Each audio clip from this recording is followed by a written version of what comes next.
I believe you can hear me now. Hallelujah. Hallelujah. Everywhere, if you can hear me, just type you can hear, please.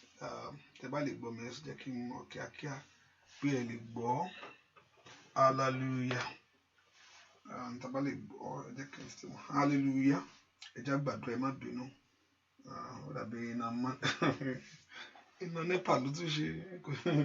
Hallelujah.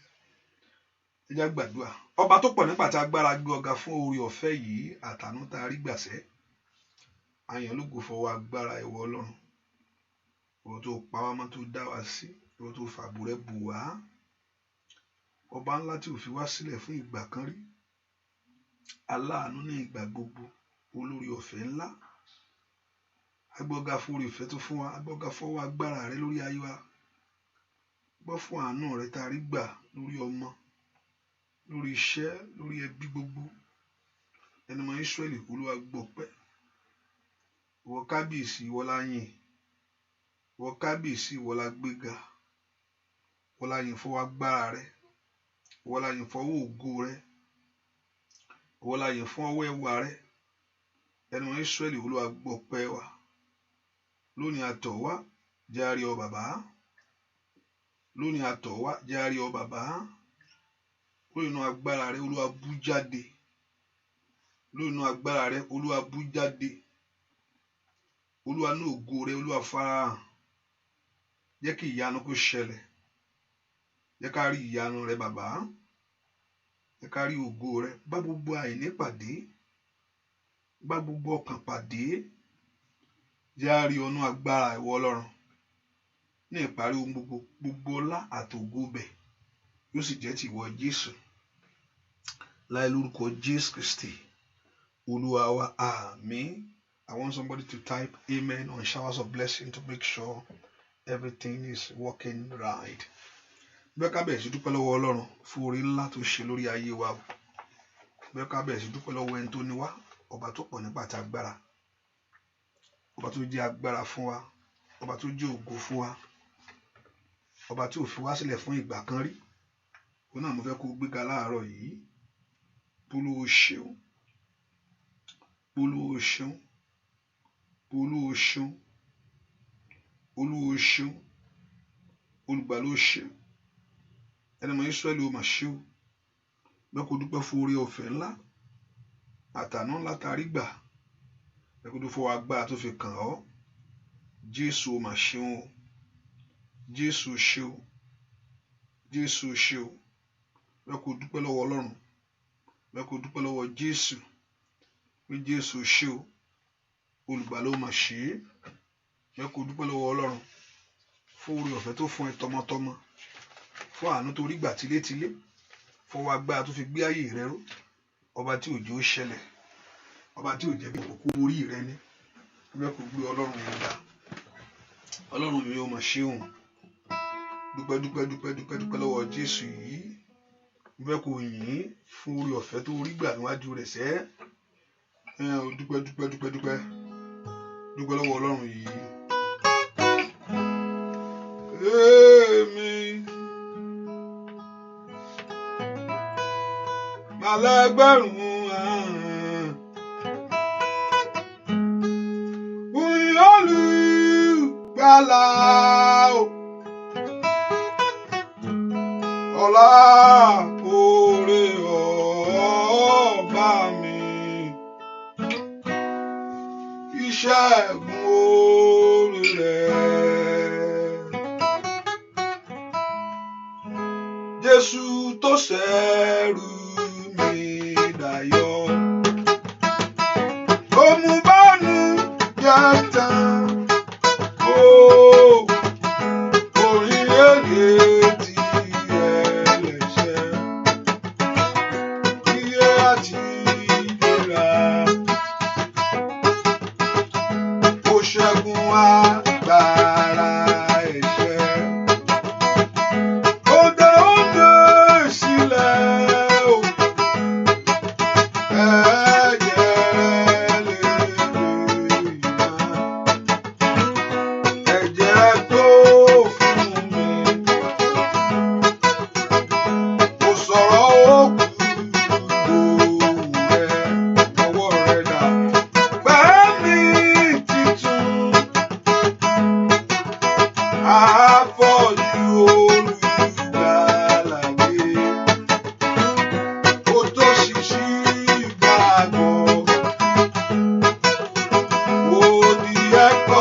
wá dúpẹ́ lọ́wọ́ Ọlọ́run, dúpẹ́ lọ́wọ́ Jésù yìí, dúpẹ́ lọ́wọ́ ẹni tó ní ọ́, tó ní ohun gbogbo nípa rẹ̀. Dúpẹ́ lọ́wọ́ Jésù yìí, ó bá dúpẹ́ lọ́wọ́ Ọlọ́run. Olúwa ẹ ṣé, Olúwa ẹ ṣé.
Alágbára mo mọ̀ pé wá mo mú ìwáṣà.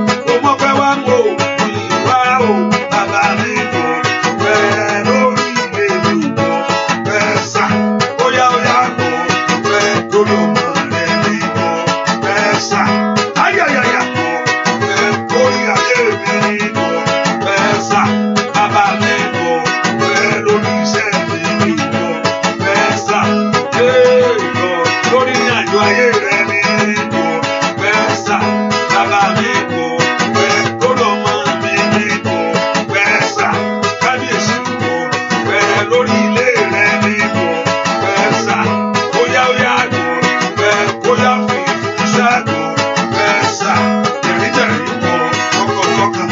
Bóyá ó yá mo fẹ́ sá. Bàbá mi ni mo fẹ́, Olódùmarè mo fẹ́ sá.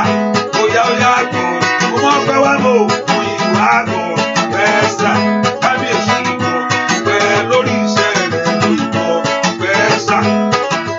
Mo fẹ́ lórí ẹbí rẹ̀ ni mo fẹ́ sá. Mo fẹ́ lórí ilé rẹ̀ ni mo fẹ́ sá. Mo fẹ́ lórí ọmọ rẹ̀ ni mo fẹ́ sá. Mo fẹ́ lórí ilé rẹ̀ ni mo fẹ́ sá. Mo fẹ́ bàbá mi bóyá o mo fẹ́ sá. Mo fẹ́ dúpẹ́ lọ́wọ́ Ọlọ́run ọba tó ṣàánú fún ọ. Mo ní ọ̀pọ̀lọpọ̀ ọ̀tá ń ṣe kéṣe kíní kan, ọ̀tá ń ṣe báyìí kan sí mi. Wọ́n fẹ́ kó burú ju bẹ́ẹ̀ yẹn lọ ni o mọ̀ jẹ́. Pé ipò tó wà yìí tó ṣe ń complain, tí èèyàn ń complain pé gbogbo ẹ̀ ń ṣe rí báyìí. Ọ̀tá fẹ́ kó burú ju bẹ́ẹ̀ yẹn lọ náà ni ò jẹ́. Ọ̀tá fẹ́ kó le ju bẹ́ẹ̀ yẹn lọ. Ọlọ́run ló ti o, mi ní gbà o. O lè ṣe lè fún o. O lè ṣe lè ilé tó lù ẹ̀ sì ń rí yẹn làkàlàkà ni. Kò tí ì rí nǹkan kan. Torí pé ààbò Góṣẹ́nì wà. Torí pé Ọlọ́run pa ọ́ mọ́. Ọlọ́run ò dojú tì ọ́. Ọ̀tá fẹ́ kó burú jù yẹn lọ. Ẹ fẹ́ kó dúpẹ́ lọ́wọ́ Ọlọ́run. Ọlọ́run mo gbé ọ̀gá fún ohun tó ń ṣe nínú ayé mi. Dúpẹ́ fún ìrìn àjò ayé rẹ ibi tó bọ́ ọ débi tó mú ọ lọ. Ọba tí ó ṣàánú fún ọ tọmọtọmọ. Ọba tí á jẹ́ kó rí àánú ńlá gbà. Ọba tí ó fún orí ọ̀fẹ́ gbà ọ́. Ọlọ́run mi ò mọ̀ ṣeun. Jésù ò ṣe o. Jésù ò ṣe o. Jésù ò ṣe o. Dúpẹ́ lọ́wọ́ ẹni tó ní ọ́, dúpẹ́ lọ́wọ́ ẹni tó mọ̀ ọ́. Dúpẹ́ lọ́wọ́ bàbá yìí, Jésù ò ṣe. Olóore mi ò mọ̀ ṣe o. Aláàánú ayé mi ò mọ̀ ṣe. Dúpẹ́ lọ́wọ́ Ọlọ́run yìí. Olùgbàlà ó ṣe. Gbọ́ àdúrà lórúkọ Jésù Kristi. Olúwa wa. Ẹ ká sọ fún Ọlọ́run, Ọlọ́run mo mọ̀ pé mo ṣẹ̀ sí ọ. Ẹ bá ní ó béèrè pé ẹ tó wá pé òun lẹ́ṣẹ̀. Ẹ kò ní ìdìràpadà ẹ̀jẹ̀ Jésù nu. Mi lẹ́ṣẹ̀ láyé mi. Ẹ kò ní ìrẹ̀padà ni ẹ kó wá kún tó fi ara rẹ̀ padà. Ṣùgbọ́n ẹ̀jẹ̀ Jésù ní ń wo ayé ẹni mọ́. Ẹ̀jẹ̀ Jésù ló ń tú ayé ẹni ṣe. And I mean the blood of Jesus Christ release life to you. Ó dá ìyè padà sínú rẹ ni. Ẹ kọ́ porúkọ Jésù dáadáa bí tó wà. Olúwa fi ẹ̀jẹ̀ rẹ̀ wẹ̀ mí láàárọ̀ yìí. Gbogbo ẹ̀ṣẹ̀ gbogbo. Olúwa pa ẹ̀ṣẹ̀ mi rẹ́. Fún mi ní ọkàn tuntun àti àyà tuntun. Kò yẹ pé ká sọ Olúwa dáríjì mí, Olúwa dáríjì mí. Ìyẹn kọ́ l'Ọlọ́run fẹ́ o. Turning away from it. Ohun tí Ọlọ́run fẹ́ nìyẹn. Olúwa dáríjì mí gbà mí gan. Òun rò pé bá ṣe lè tán àtúnlọ ṣì mí ẹ má wọrí. Èèyàn ń ronú ọkàn ẹ̀ ń ṣe léyìí àtúnṣe mí next time. Ìyẹn kọ́ l'Ọlọ́run sọ. Olúwa dáríjì ọ pé mi ò ṣe léyìí mọ́ ni. Ọlọ́run jọ̀ọ́ fún mi ní ẹ̀mí ìrònú pé wàdà tòótọ́. Ẹ̀mí rẹ jọ wọnú ọkàn mi láti sísìn lọ. Olúwa ẹ̀mí rẹ jọ wọnú ayé mi láti sísìn lọ. Olúwa gbé ọkàn mi wọ̀. Olúwa jọba nú ọkàn mi. Olúwa jọba nú ọkàn mi. Jọba nú ayé mi. Orúkọ Jésù kó jọba nú ọkàn ẹ. Olúwa kwájọ, ask the Lord to come into your heart, to live in your heart. Ask him to come and make your heart a dwelling place for him. Olúwa fi ọkàn mi ṣe ibùgbé rẹ. Olúwa ọkàn mi ṣípayá Olúwa. Wọlé.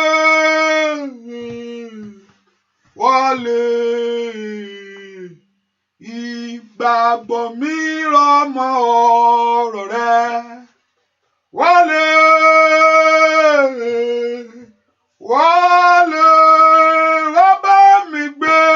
Wá bá mi gbé títí Olúwa.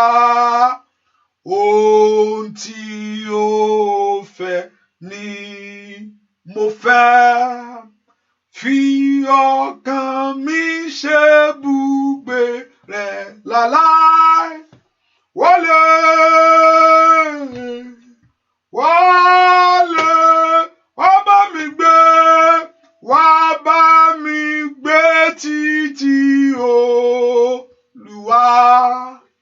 ohun tí ó fẹ́ ni mo fẹ́. Fi ọkàn mi ṣe ibùgbé rẹ̀ láláì. Wálé, wálé, wá bá mi gbé, wá bá mi gbé títí o ìwà. Ohun tí ó fẹ́ ni mo fẹ́. Fi ọkàn mi ṣe ibùgbé rẹ̀ láláì. Wálé,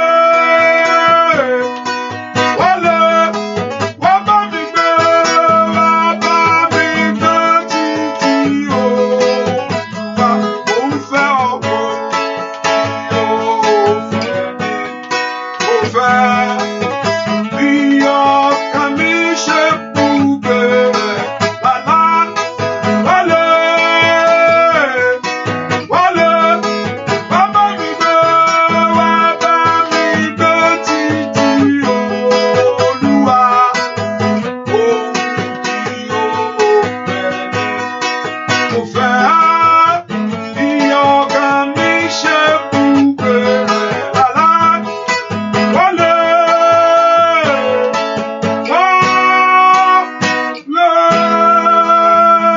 orúkọ Jésù kọ́lọ́run kó wọnú ọkàn rẹ lọ, kó fi ọkàn rẹ ṣe ibùgbé láti ìsinsìnyí lọ.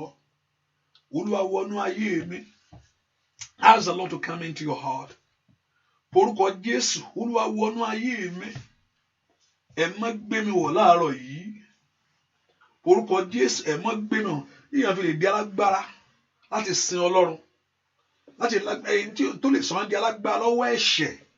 Kì í ṣe pé ìpinnu ọkàn yẹn dá lótìtọ́, ṣùgbọ́n agbára Ọlọ́run ló ràn yàn lọ́wọ́. Agbára Ọlọ́run ló o ṣèlérí kọ́kọ́, àìmọye ìlérí tó ti ṣe tó tún bára ẹ̀ ń bẹ̀. Àìmọye ìlérí, mo sọ fún ẹ̀yin kan, mo sọ pé ẹ̀yin ọ̀run mi ní ṣe léyìí mọ́. Ọlọ́run dákẹ́, ó wù mí dáadáa, má wọrí. Mo ń bọ́ Ọlọ́run jẹ́jẹ́, mo sọ fún Ọlọ́run pé Ọlọ́run, ó tí mo ṣe mi ní ṣe mọ́ láyé mi. Dákẹ́. Ìgbà tó sì yá, Ọlọ́run náà ẹ ká máa wo ò ní ṣe mọ́. Ìjọ tí mo tún bára mi ń bẹ̀ pé kí ló ń ṣe yìí? Ebi ohun tó sọ pé ò ní ṣe mọ́ ló ń ṣe yìí. Ó ní o lè búra fún òun, èmi ni mo máa rìn ẹ́ lọ́wọ́. Gbogbo tó ń ṣe pé èmi ní ṣe mọ́. Kí ló tún ń ṣe yìí náà? Ebi ohun tó sọ pé ò ní ṣe mọ́ ló ń ṣe yìí. Ọ̀rọ̀ bá pèsè jẹ́. O lè lérí, o lè wú, o lè sọ pé kíní, èmi yìí ni mo máa rìn lọ́wọ́. Béèrè fún ìrànlọ́wọ́ Ọlọ́run. Tó yẹ kó bẹ̀rẹ̀ sí ràn ọ́ lọ́wọ́ látòní lọ. Béèrè fún ìrànlọ́wọ́ Ọlọ́run. Ask God for his help to call your heart to repentance, a true repentance of heart. Olúwa ràn mí lọ́wọ́, jẹ́ n borí ara. Olúwa ràn mí lọ́wọ́, jẹ́ n borí ẹ̀ṣẹ̀. Olúwa ràn mí lọ́wọ́, jẹ́ kí n borí ẹ̀mí ìbínú. Olúwa ràn mí lọ́wọ́, jẹ́ kí n borí ẹ̀mí ìbínú. Masaida, wálé káórí pọ́órí sídà káyà. Arábìnrin yóò bá gbàdúrà dáadáa, torí ẹsẹ̀ rẹ jáde ńlọ ọkọ rèé. Olúwa ràn mí lọ́wọ́ ní orúkọ Jésù láti borí ẹ̀mí ìbínú. Arábìnrin mò ń bọ̀ wí o. Arábìnrin mò ń bọ̀ wí o. Olúwa ràn mí lọ́wọ́ láti borí ẹ̀mí ìbínú. Makali pọ́órí sídà. Olúwa ràn mí lọ́wọ́. Yìí àkárí pọ́órí sídà. Wálé káórí pọ́órí sídà káyà. Olúwa ràn mí lọ́wọ́. Ẹ̀mí rẹ yóò jọba nínú ọkàn mi láti sin lọ. Olúwa gbé mi wọ̀. Olúwa gbé ayé mi wọ̀. Olúwa gbé mi wọ̀. Orúkọ Jésù dáadáa. Rí àbá ó ṣàkàbà. Kó gbà mí lọ́wọ́ rárá. Olúwa gbé mi wọ̀. Olúwa gbà mí lọ́wọ́ rárá. Olúwa gbé mi wọ̀. Olúwa gbà mí rárá. Gbọ́ àdúrà lórúkọ Jésù Kristi. Olúwa wá. Sọ fún Jésù. Ayé mi rèé. Olúwa dìde sí ọ̀rọ̀ mi látòní lọ. Lord, arise concerning my case. Ọ̀rọ̀ mi dọwọ́ rẹ bàbá. Bẹ́ẹ̀ kó orúkọ Jésù mi tó wà. Ọ̀rọ̀ ayé mi dọwọ́ rẹ, porúkọ Jésù. Olúwa dìde nítorí ọ̀rọ̀ mi. Bẹ́ẹ̀ kó porúkọ Jésù dáadáa. Olúwa dìde nítorí ayé mi lónìí. Bẹ́ẹ̀ kó dìde, bẹ́ẹ̀ kó porúkọ Jésù kí Ọlọ́run kó dìde nítorí ayé rẹ ni. Olúwa dìde nítorí ayé mi. Porúkọ Jésù. Olúwa dìde nítorí iṣẹ́ mi. Porúkọ Jésù. Olúwa dìde nítorí ayé àwọn ọmọ mi. Porúkọ Jésù. Olúwa dìde nítorí ìrìn àjò mi sẹ́. Bẹ́ẹ̀ kó porúkọ Jésù. Bẹ́ẹ̀ kí Ọlọ́run ọ̀run kó dìde nítorí ayé rẹ ni. Olúwa dìde nítorí iṣẹ́ mi. Olúwa dìde kó ran ayé mi lọ́wọ́. Porúkọ Jésù. Olúwa ràn mí lọ́wọ́ láti ṣiṣẹ́ lọ. Olúwa ràn mí lọ́wọ́ láti mú mi lànà, láti mú mi já gbangba. Olúwa ràn mí lọ́wọ́ láti mú mi já gbangba. Olúwa ràn mí lọ́wọ́ láti mú mi ṣàṣeyọrí. Olúwa ràn mí lọ́wọ́ láti mú mi débẹ̀sẹ̀. Olúwa ràn mí lọ́wọ́ láti ṣe ìyanu ayé mi. Olúwa ṣe orúkọ Jésù sẹ́. Ó yá kó ràn ọ́ lọ́wọ́. Olúwa ràn mí lọ́wọ́. Ó mà tá lè bò káyàbá. Alágbára lọ́lọ́run mi o. Alágbára ní Jésù mi. Ọba tó dáyé àtẹ̀kùn rẹ̀. Ìkàwọ́ ó máa sọ tí kò lè ṣe. Alágbára ní. Alágbára lọ́lọ́run mi. Alágbára ní Jésù mi o. Ọba tó dáyé àtẹ̀kùn rẹ̀. Ìkàwọ́ ó máa sọ tí kò lè ṣe. Ọwọ́ rẹ̀ dà. Ó yá béèrè fún ìrànlọ́wọ́ ńlá. Alágbára lọ́lọ́run mi. Alágbára ní Jésù mi o. Ọba tó dáyé àtẹ̀kùn rẹ̀ o. Ìkàwọ́ ọlọ́run tí kò lè ṣe. Alágbára ní.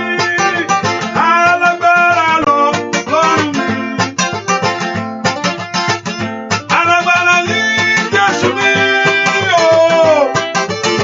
Ọba tó dáyé àtẹ̀kùn rẹ̀.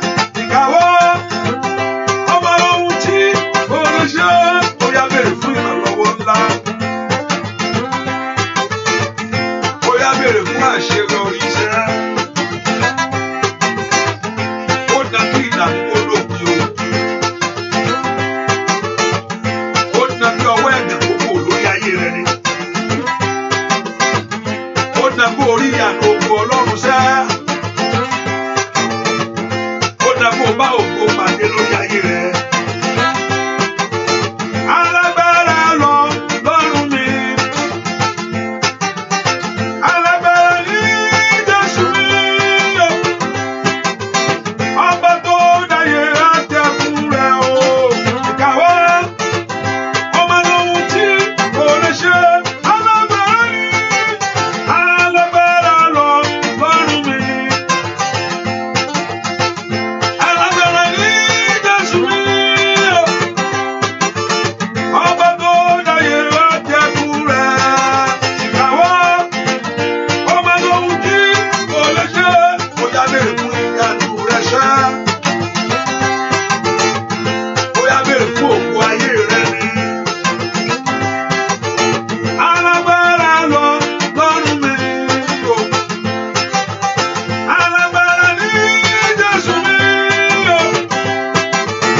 Ọba tó dáyé àtẹ̀kùn rẹ̀. Ìkàwọ́ ó máa sọ ohun tí kò lè ṣe. Ẹ porúkọ Jésù. Olúwa dìde nítorí ọ̀rọ̀ mi lónìí. Olúwa ran ayé mi lọ́wọ́. Mo fẹ́ kó gbaṣọ ìyà yìí dànù. Mo fẹ́ kó porúkọ Jésù. Olúwa mo fẹ́ kó gun aṣọ ìyà yìí dànù. Mo fẹ́ kó sọ ohun tó ń ṣẹlẹ̀ sí ọ. Mo fẹ́ kó gba aṣọ àìní yìí dànù. Mo fẹ́ kó gba aṣọ ẹ̀gàn yìí dànù. Mo fẹ́ kó porúkọ Jésù sẹ́. Mo fẹ́ kó po aṣọ ìyà yìí dànù. Mo fẹ́ kó mú aṣọ ẹ̀gàn yìí kò lórí ayé mi ni. Mo fẹ́ kó porúkọ Jésù. Mo fẹ́ kó mú aṣọ òṣì yìí kúrò. Ọlọ́run lanu kó gbàdúrà. Mo fẹ́ kó dìde ìrànlọ́wọ́ fún ayé mi lónìí. Mo fẹ́ kó lu agbára ẹ lórí ọ̀rọ̀ mi. Porúkọ Jésù dáadáa. Olúwa lu agbára ẹ lórí ọ̀rọ̀ mi. Sọ fún Ọlọ́run lónìí. Olúwa lu agbára ẹ lórí ọ̀rọ̀ mi, ọ̀rọ̀ rẹ lórúkọ Jésù, lẹ́nu ẹ̀kọ́ yẹn, lẹ́nu iṣẹ́ yẹn, lórí ọ̀rọ̀ òwe ìgbélu ẹ, lórí ọ̀nà àbáyọ rẹ. Olúwa lu agbára rẹ lórí ọ̀rọ̀ mi. Olúwa lu agbára rẹ lórí ọ̀rọ̀ ayé mi lónìí. Orúkọ Jésù, that every other power be silent. Kí gbogbo agbára kágbára kó pa lọ́lọ́. Kí gbogbo ohunkóhun kó dákẹ́ lórí ẹ lónìí. Orúkọ Jésù, Olúwa lu agbára rẹ lórí ọ̀rọ̀ mi. Oníkan gbórí sókè. Ẹ̀yin ẹnu ọ̀nà. Ayàdàbàwò sàtólìàwà. Gbogbo ẹ̀nà náà ṣètì. Óyá. Àtàmúbọ̀. Kí ọba ògo ńlá kó wọlé wá. Olúwa lu agbára lórí ọ̀rọ̀ ayé àwọn ọmọ mi. Ẹ porúkọ Jésù, gbọ́ àdúà lórúkọ Jésù Kristi. Olúwa wá, ẹnìkan fẹ́ kó gbàdúà. Olúwa jọ̀ọ́. Olúwa jọ̀ọ́ gbogbo agbára tó ń dé ọ̀nà mọ́ mi. Olúwa ṣẹ́gun ẹ̀ láàárọ̀ yìí. Ìkíní, òrùlé ilé mò ń wò yìí. Òrùlé ilé yẹn dógùn. Òrùlé ilé ó dógùn. What am I talking about? The ceiling. Can I use the roof or the? I don't know how you want the ceiling of the house. I don't mean more. It depends on you. Maybe it's a roof. Okay, maybe roof. Okay. Odogun. Oti wa rusty. Olúwa kó pààrọ̀ ẹ̀. Kó pààrọ̀. Kó pààrọ̀. Ọlọ́run kó pààrọ̀. Abẹ́bi tí Ọlọ́run kó pààrọ̀ bí tó dúró sí yẹn. Ọlọ́run Ísírẹ́lì pààrọ̀. Olúwa pààrọ̀ gbogbo tó ti bàjẹ́ lórí ayé mi. Olúwa pààrọ̀ rẹ̀ lónìí. Gbogbo tó ti bàjẹ́ lórí lórúkọ Jésù kó Olúwa pààrọ̀. Ohun tí wọn náà dẹ̀ fi ṣagbára tí ò ṣe sí Jésù jù dànù. Ohun tó fi ṣagbára tí ò bá ṣe sí Jésù jù dànù. Ohun tó pè níbi ààbò jù dànù. Tí ò bá ti ṣe Jésù. Ẹ porúkọ Jésù. Olúwa gbogbo agbára tí ń dí ọ̀nà mọ́ mi. Olúwa ṣẹ́gun ẹ̀ láàárọ̀ yìí. Bẹ́ẹ̀ kó porúkọ Jésù dáadáa. Gbogbo agbára tí ń dí ọ̀nà ìṣeré mi. Gbogbo agbára tí ń dí ọ̀nà ìyanu mi. Gbogbo agbára tí ń dí ọ̀nà mọ́ mi. Every power blocking away your blessing. Gbogbo agbára tí ń dí ọ̀nà mọ́ ayé àwọn ọmọ rẹ lónìí. Gbogbo agbára tí ń dí ọ̀nà mọ́ ayé mi. Màkàlì power ìsàyà. Wọ́n náà ń bẹ́ kó lánàá kó gbàdúrà sẹ́. Gbogbo agbára tí ń dí ọ̀nà mọ́ mi. Gbogbo agbára tí ń dí ọ̀nà ìṣeré mi lónìí. Gbogbo agbára tí ń dí ọ̀nà ògo mi. Gbogbo agbára tí ń dí ọ̀nà ìbùkún mi. Gbogbo agbára tí ń dí ọ̀nà àṣeyọrí mi. Ẹ porúkọ Jésù. Gbogbo agbára kágbára tí ń dí ọ̀nà mi lónìí. Olúwa ṣẹ́gun ẹ̀. Porúkọ Jésù kọ́lọ́run kó ṣẹ́gun ẹ̀ fún ẹ láàárọ̀ yìí. Gbogbo agbára tí ń dí ọ̀nà mọ́ mi. Gbogbo agbára tí ń dí ọ̀nà ògo mi. Gbogbo agbára tí ń dí ọ̀nà mọ́ mi. Porúkọ Jésù. Olúwa ṣẹ́gun ẹ̀. Gbogbo agbára tí ń ba orere jẹ́. Gbogbo agbára tí ń jí orere gbé. Gbogbo agbára tí ń sọ orere dànù. Ẹ porúkọ Jésù. Olúwa ṣẹ́gun ẹ̀ láàárọ̀ yìí. Gbogbo agbára tí ń dí ọ̀nà ògo mi. Gbogbo agbára tí ń dí ọ̀nà àṣeyọrí mi. Ó bá lanu kó porúkọ Jésù. Lónìí Olúwa àgbáwọlẹ̀ ni kó bá ń gbáwọlẹ̀. Ní orúkọ Jésù. Àgbáwọlẹ̀ ni kó bá ń gbáwọlẹ̀. Olúwa gbáwọlẹ̀ láàárọ̀ yìí. Gbọ́ àdúà lórúkọ Jésù Kristi. Olúwa wa mo fẹ́ kó bá mi I want you to share that thing. Press it. Make sure you share it. Ẹ bá mi share fún àwọn tó fẹ́ ṣe ààrẹ mi ṣe. Ọ̀sán ti ń lù. Ẹ share. Àwọn ọmọ ògbẹ́ ti máa ń tún náà. Ààrẹ mi ṣe. Ààrẹ mi ṣe o. Mo pé ẹ̀yin ti wà London party ọ̀sán ti fẹ́ bẹ̀rẹ̀. Àwọn ta Amẹ́ríkà gan ti ń múra lẹ̀. Èyí ni weekend. Àlèbò kókó gbàdúrà kó lè gbádùn rẹ̀ dáadáa. Ẹ porúkọ Jésù. Make sure you share it. Share it. Please be a blessing to somebody. Hallelujah. Be a blessing to somebody. Make sure you share the blessing. Hallelujah. Ẹ porúkọ Jésù. Porúkọ Jésù. Gbogbo ohun tó ti bàjẹ́. Olúwa túṣe. Gbogbo ohun tó ti dàrú. Olúwa yanjú ẹ̀ lónìí. Olúwa tútò. Ask the Lord to rearrange your life. Ask the Lord to rearrange the life of your children. tíyàn bá ń bá lọ bẹ́ẹ̀ kò dáa, ó yẹ kí ìyípadà kó dé bá ayé ẹ̀. Ọlọ́run mi gbọ́dọ̀ bá ilé lọ bẹ́ẹ̀ mọ́. Olúwa bá mi túṣe kó porúkọ Jésù. Ọlọ́run mi fẹ́ bá ilé lọ bẹ́ẹ̀ mọ́. Olúwa bá ń túṣe bẹ́ẹ̀ kó porúkọ Jésù mà ìlà kínda káprado sokombrede. Porúkọ Jésù, Olúwa bá ń túṣe. Olúwa mi fẹ́ bá ilé lọ báyìí mọ́. Mi fẹ́ bá ilé lọ báyìí mọ́. Tó o bá gbàdúrà kí ló wá gbọ́? Dídákẹ́ èèyàn ò yanjú ọ̀rọ̀ èèyàn. Dídákẹ́ kò kígbe tí wàá sún mi báyìí màá wá dákẹ́ ni. Ìyẹn ò change anything. Ó máa wí lọ ni. Ó máa wí lọ tó fi Ọlọ́run kan sọ pé mo ti dákẹ́ báyìí mi gbàdúrà mọ́ mi ṣe. Ọlọ́run sọ fún mi pé òkè ṣe bí mo sọ fún ẹ pé kó o béèrè títí ayọ̀ rẹ yóò fi kún ni. Ó kò sọ fún ask till your joy is full. Ṣé mo sọ pé o béèrè títí tí ayọ̀ rẹ yóò fi kún ẹ? Ṣùgbọ́n mo ti ń béèrè láti jọ mo ṣùgbọ́n mo sọ fún ẹ pé kó o béèrè títí tí wàá fi rí gbà ní. You only just have to make sure it's the will of God. Once you discover it's the will of God, wàá béèrè tí ayé ò fẹ́ gbélé wo ní gbà ní. Ẹ porúkọ Jésù. Olúwa tú ọ̀nà mi ṣe. Ọlọ́run mi fẹ́ bá ilé lọ mọ́. Àìní yìí mi fẹ́ bá lọ mọ́ o. Olúwa bá ń fòpin sí lónìí. Ó nígbà tí n bá ké pe Olúwa, Olúwa ó gbà mí, ọ̀tá mi ó sì pẹ̀yìn dà. Ogun tí ń lé ọ tí ó yẹ kó pẹ̀yìn dà. Eléyìí tó ṣe tónú ayé mi ó tó gẹ́. Owó èlé tí wà ṣe ti ṣe tónú ayé mi ó tó gẹ́. Eléyìí tí wà àmúbọ́ sínú ayé àwọn ọmọ mi ó tó gẹ́. Eléyìí tí ìwọ ìdènà ṣe lórí mi ó tó gẹ́. Ó tó gẹ́ gbogbo àlejò kálejò. Bẹ́ẹ̀ ni pé àyà yóò sì pa wọn. Wọ́n sì bẹ̀rù jáde nínú kọ́lọ́fín wọn.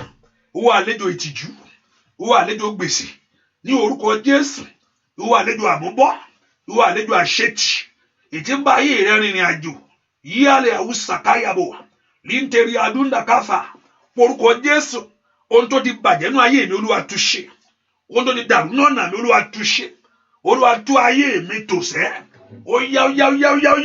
Ọlọ́run lánàá kó gbàdúrà, Olúwa tú ayé àwọn ọmọ mi tò, orúkọ Jésù ní. Ó yá orúkọ Jésù yẹn gbọ́ àdúrà lórúkọ Jésù Kristi Olúwa wa. Mo ní jẹ́ kó yọrí sí rere o, jẹ́ kó yọrí. Mo ní jẹ́ kó yọrí sí rere o, mo ní jẹ́ kó yọrí o. Ọ̀rọ̀ ayé èmi jẹ́ kó yọrí. Ọ̀rọ̀ iṣẹ́ ẹni jẹ́ kó yọrí. Óyá jẹ́ kó yọrí sí rere. Jẹ́ kó yọrí. Ọmọ Ọlọ́run bèrè sẹ́.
orúkọ Jésù Olúwa fà mí jáde bí tí mo bára mi láyé yìí. O méjì ló ń gbàdúrà fún ibi tó wà yìí àti ibi tó ń lọ. O mẹ́ta ń gbà míì ohun tó ń wà lẹ́yìn ẹ tó ṣe ń dààmú ibi tó wà yìí. Àmín ogun ẹlòmíì ohun tó ti filẹ̀ sẹ́yìn ní ń jà lógun. Ohun tó ti filẹ̀ sẹ́yìn ní ń jà. Ohun tá a ti ṣe sẹ́yìn fún. Ò ń gbàdúrà fún ibi tó wà yìí. Ó ti bá rẹ̀ ń bẹ̀. Ọ̀pọ̀lọpọ̀ ti bá rẹ̀. You are there. Ó ti bá rẹ̀ ń bẹ̀ náà. Ó wá fẹ́ kọ́ lọ́run kó mú ọ jáde. Ó tún wá ń gbàdúrà fún ohun tó ń bọ̀ lọ́jọ́ wájú pé kó dára ní bàbá. Ẹ pe orúkọ Jésù. Olúwa jẹ́ ó yọrí sí rere. Ohun àfisẹ́yìn mi tàbí ohun tí mo wà nú rẹ̀ lọ́wọ́lọ́wọ́ tàbí ohun tí mo ń bọ̀ níwájú mi sẹ́ ẹni máa Ísírẹ́lì. Olúwa jẹ́ ó yọrí sí rere. Olúwa gbà mí lọ́wọ́ ìpọ́njú. Olúwa gbà mí lọ́wọ́ lágbára fìyàjá yé ẹni. Ask the Lord to save you. Ask the Lord to deliver you. Ẹni máa Ísírẹ́lì kó fẹ́ kó porúkọ Jésù. Olúwa jẹ́ ó yọrí sí rere. Ọmọ Ọlọ́run gbàdúrà sẹ́ porúkọ Jésù dáadáa. Olúwa jẹ́ ó yọrí sí inú ọdún yìí fún mi. Ọdún yìí máa ń lọ nìyẹn. October rèé yaba urusata. October rèé ọmọ Ọlọ́run lanu kó gbàdúrà. October rèé Olúwa jẹ́ ó yọrí sí rere fún mi. Ẹ̀yin ogun ọ̀run ẹ dìde sí ọ̀rọ̀ mi. Ó yá. Maliada misondo branda dabo. Linteri bokombere tekaba. Olúwa gbọ́ ohùn ẹkún mi lónìí. Olúwa jẹ́ ó yọrí sí rere o. Jẹ́ n rí ọ̀rọ̀ sọ. Olúwa jẹ́ n rí inú ipò tí mo bára mi yìí. Olúwa jẹ́ kí n rí ọ̀rọ̀ sọ. Jẹ́ n rí ọ̀rọ̀ sọ kẹ́yìn bàbá. Olúwa jẹ́ kí n rí ọ̀rọ̀ sọ kẹ́yìn. Sára mọ̀ rí tiẹ̀ sọ kẹ́yìn. Orin ta ló lè sọ pé orin ta ló tún lè rò láyé pé Sára yóò lọ mọ. Ọlọ́run ó mọ̀ rí sọ. Kò mọ̀ kúnú rẹ̀. Jósẹ́fù mọ̀ rí tiẹ̀ sọ. Ó ní bílẹ̀ màrò sí mi. Ó ní Ọlọ́run sì sọ. Ó sọ dire fún. Dáfídì ó mọ̀ rí tiẹ̀ sọ. Ó ní Ọlọ́run tó gbé òun ju bàbá rẹ̀ lọ. Yìí àkárí power side. Ọlọ́run ńlá ló kó gbàdúrà. Ask the Lord to give you a say. Ask the Lord to give you a word. Orúkọ Jésù. Ẹ̀yin ogun ọ̀run ẹ jẹ́ n rí sọ. Nínú ọdún yìí ẹ jẹ́ n rí sọ. Ọwọ́ àṣetì jáde lọ́rọ̀ mi. Ọwọ́ àmúbọ́ jáde nínú ayé àwọn ọmọ mi. Ọwọ́ ìtìjú jáde lórí mi. Líkàlí àmbàwù sàtà. Ọlọ́run lanu kó gbàdúrà. Olúwa mú mi jáde nínú ipò tí mo wà yìí. Olúwa mú mi jáde tọmọtọmọ. Mo ní kó lanu kó porúkọ Jésù. Olúwa mú mi jáde tẹbítara. Ní orúkọ Jésù. Gbogbo ọwọ́ ìdènà. Gbogbo ọwọ́ àmúbọ́. Gbogbo ọwọ́ ẹtì. Porúkọ Jésù. Ó yẹ kó fi ọ̀rọ̀ ẹlẹ̀. Gbọ́ àdúrà. Lórúkọ Jésù Kristi. Olúwa wá. Ọlọ́run níbi ìgbẹ́kẹ̀lé àti ibi ìsádi ẹ. Olú lè gbà yín lọ́wọ́ ẹ̀yà. Ẹ porúkọ Olúwa gbà mí. Mo ní jẹ́ kí n bọ́nú ipò tí mo wà yìí. Kò ń sọ̀rọ̀ pé wọ́n ní kábọ̀ kọ́ o mọ ohun tó ń ṣẹlẹ̀ sí ẹ. O lè má mọ bí tó ti wá o mọ ọwọ́ tó ń dààmú ẹ. Ṣùgbọ́n o ṣáà mọ̀ pé ohun tó ń wá o tí ì rí. O ṣáà mọ̀ pé o ṣáà mọ̀ pé o fẹ́ ṣàṣeyọrí. O ṣáà mọ̀ pé o fẹ́ débẹ̀. O ṣáà mọ̀ pé o ní ìdìwé ìgbélú yẹn kó o rí gbà. O ṣáà mọ̀ ipò tó wà. Ìyẹn ni kó o pe Ọlọ́run láàárọ̀ yìí. Ẹ jẹ́ n jáde. Ẹ tàn mọ́lẹ̀ sí ayé mi o. Ìwọ òkùnkùn paradà. Ìwọ òkùnkùn sálọ. Ìwọ òkùnkùn jáde. Ìwọ òkùnkùn tí ò fẹ́ kó o rọ́nà. Gbogbo agbára tí ò fẹ́ kó o rọ́nà àbáyọ. Gbogbo agbára tí ń dire lọ́wọ́. Ó yá ìwọ ọ̀nà ayé mi là. Ní orúkọ Jésù ẹ mú mi jáde níbi tí mo wà yìí. Ẹ fòpin sí ìyà mi. Ẹ fòpin sí ìyà mi. Ẹ fòpin sí ẹ̀gàn mi. Ẹ̀yin ogun ọ̀run ẹ gbọ́. Likando brando soto likalaba. Indalite compredo toko pelete. Ẹ̀yin ogun ọ̀run ẹ gbọ́. Ẹ lànà àbáyọ kò mí. Níbi àyè ńlá. Ẹ lànà àbáyọ kò mí. Níbi ògo ńlá. Ẹ lànà àbáyọ kò mí. Ó yẹ ṣe tèmi fún mi. Gbogbo agbára tó gbé ọwọ́ lé ẹsẹ̀ mi sẹ́. Tó gbé ọwọ́ lé ògo mi. Ẹ gbé ọwọ́ ọ̀tá kúrò. Ẹ gbé ọwọ́ ẹni bí kúrò. Ẹ gbé ọwọ́ ìdènà kúrò. Gbọ́ àdúrà lórúkọ Jésù Kristi. Olúwa wa mo fẹ́ kó mọ̀ pé èèyàn lè déwájú Ọlọ́run kó sọ pé Ọlọ́run ló jẹ̀bi láéláyé. kò sí kan tó lè ṣẹlẹ̀ ní ayé èèyàn tí a sọ fún Ọlọ́run pé Ọlọ́run adé òpá èmi mo jẹ̀bi ẹ láéláyé kò lè ṣẹlẹ̀ láéláé. Jóòbù pẹ̀lú gbogbo dààmú ẹ̀ tí ọ̀tá fọ́ngi tó fọ́ mú tó ṣe gbogbo ẹ̀ fún Ọlọ́run sì sọ fún pé ìgbà tó ń sọ̀rọ̀ Ọlọ́run pé ní sùúrù dáadáa ní sùúrù mọ̀ pé ó ti you have passed through things a lot pé níbo ló wá wà nígbà tó ń wá ń dá ayé yẹn níbo ló wà ńbẹ̀ ṣàlàyé fún mi ọ̀rọ̀ pèsè jẹ́ o. So èèyàn ló láti múra ẹ̀ dáadáa wájú Ọlọ́run lè jàre Ọlọ́run talẹ́ni náà mo ní ọ̀pọ̀lọpọ̀ Ọlọ́run bá tẹ́ ń wò yẹn ó ń bá wa ṣeré ni o. Ọlọ́run yìí báwo ló ṣe fẹ́ sọ báwo ló ṣe fẹ́ wí wájú ẹ̀. Jóòbù sọ pẹ̀lú ìdààmú ẹ̀ tí ọ̀tá gba ọmọ lọ́wọ́ ẹ̀ tí ọ̀tá bà gbogbo nǹkan rẹ̀ jẹ́ kò ṣe lọ́jọ́ méjì o ọjọ́ kan ló wó ẹ̀ dànù lójú dà sínú àìsàn. Bẹ́ẹ̀ ni ẹbí sá fún lára sá fún pé ẹ sá fún nǹkan tí ń ṣe orí rẹ̀ ti ṣe nǹkan. Gbogbo èèyàn filẹ̀ tọ̀rẹ́tọ̀rẹ́ wọ́n jìnnà sí kò lórúkọ kankan nínú ipò náà Ọlọ́run ò jẹ̀bi ẹ o. Ọlọ́run sọ pé níbo ló wà nígbà tó ń dá ayé náà ṣàlàyé fún mi náà pé lọ dáríjì lọ gbàdúrà fáwọn ọ̀rẹ́ ìyanu sì ṣẹlẹ̀. So nínú ipò tó wà yẹn ó bẹ Ọlọ́run ni ó lè sọ pé Ọlọ́run ti ń jìyà yìí níbo lólú ẹ fẹ́ ṣe sọ mi ì sí ẹ mọ́ ọ̀rọ̀ pé mi ì sí ẹ mọ́ kọ́nà mi ì tẹ̀lé ẹ mọ́ náà fún kíni nígbà ẹnu wo ló fẹ́ fi sọ.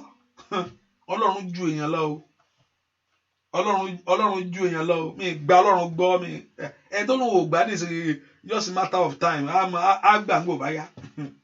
Ta lẹni náà níwájú Ọlọ́run yìí ta lẹni náà níwájú ẹni tí gbogbo èèyàn ń wárìrì ọba tó fọhùn tí ayé ń yọ ọba tí ó ń bọ̀ tí òkun bìlà ló fẹ́ dúró ló fẹ́ wí táníọ́ pẹ̀lú àtúfẹ́ àní kó ṣàánú ayé ẹ kó mọ́ jìyà gbé.